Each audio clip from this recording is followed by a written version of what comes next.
the face, not a lot of vegetation on this steep face slope.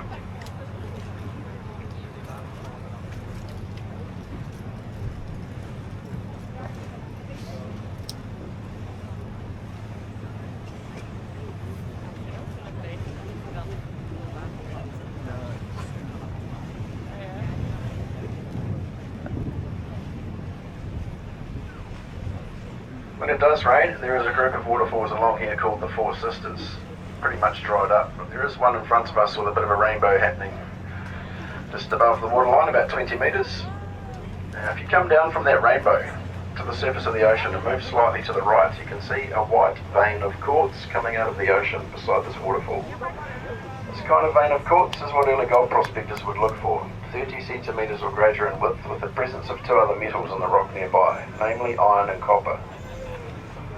They would then chip away at the quartz rock, crush it into a fine powder to liberate small pieces of gold. Quite a labour-intensive job. In some parts of the country, they would crush up to 1 tonne of quartz rock in order to procure 1 ounce of gold. You can see evidence of iron ore amongst that quartz vein. That's what's giving it the rusty orange-brown discoloration. And a little bit further along the coast, I can show you an outcrop of copper.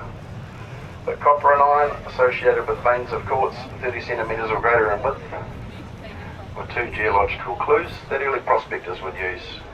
We've got some wildlife in front of us here sitting on the rocks. There is a New Zealand fur seal.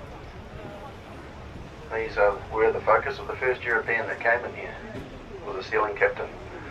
He was hunting these fur seals for their fur coats, sending their fur coats back to Europe in large numbers. Europeans started sealing in New Zealand waters 1790.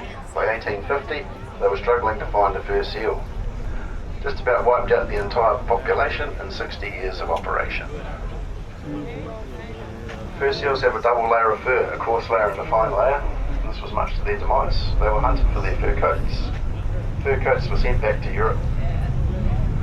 Once the Europeans ran out of fur seals, that's when they started to focus their attention to the numerous species of whale that migrate along the coastlines. Sealing was the first European industry, followed by whaling. These days, all marine mammals are protected in New Zealand waters.